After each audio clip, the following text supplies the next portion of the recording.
hashtag 199, Apocalipse, estudando as profecias, mas falando ainda a respeito daquele texto lá, Mulheres Vis, né?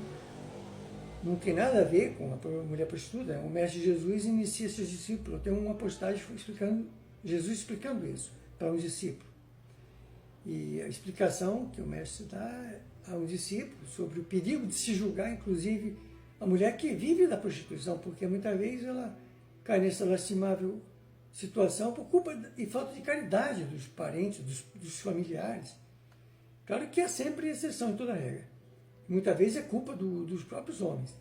Então, não está aqui se referindo a esse caso particular. Nós estamos falando daquela parte podre que existe dentro de toda a religião, aquele povinho que comete aqueles crimes.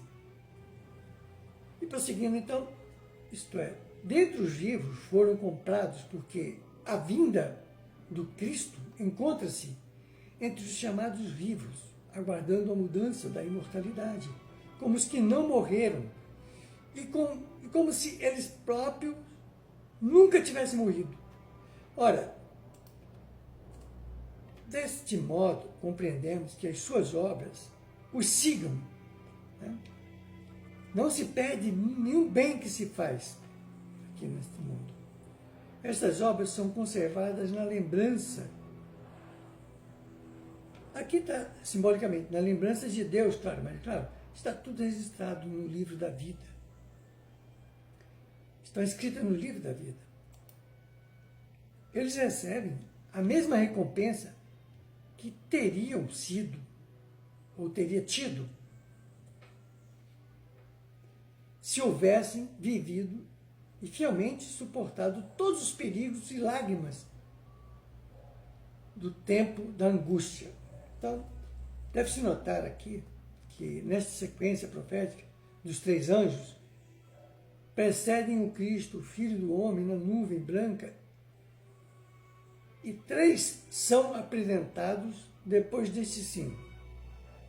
Já explicamos que os anjos literais estão empenhados nas cenas aqui descritas, isto é, são os espíritos de luz, aqueles espíritos que já estão lá em cima, já alcançaram a pureza de espírito puro, já estão operando na imensa falange angelical ao lado do Cristo de Deus. Bom, os primeiros 3 têm o cargo das 3 mensagens, tem a seu cargo, né? As 3 mensagens especiais. Pode também simbolizar um corpo de pregadores religiosos.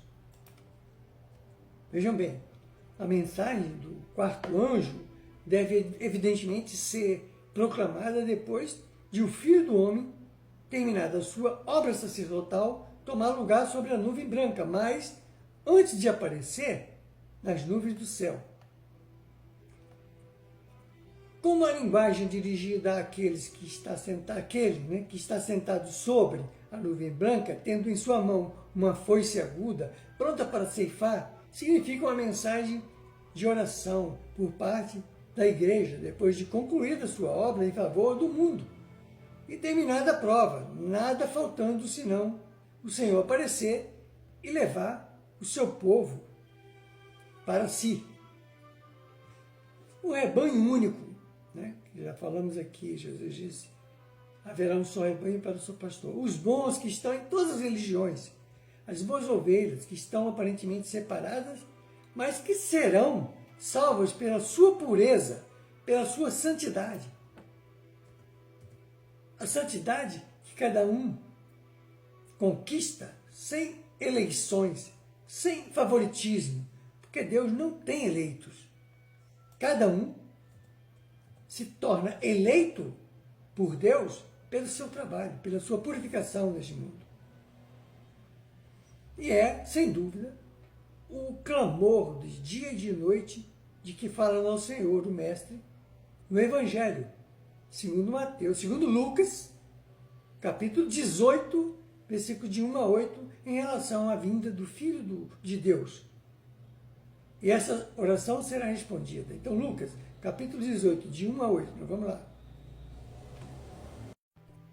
Então Jesus contou aos seus discípulos uma parábola para mostrar-lhes que eles deviam orar sempre e nunca desanimar. Isso serve para a gente, para nós. Ele disse: em certa cidade havia um juiz que não temia Deus, nem se importava com os homens. E havia naquela cidade uma viúva que se dirigia continuamente a ele suplicando: faze-me justiça contra o meu adversário.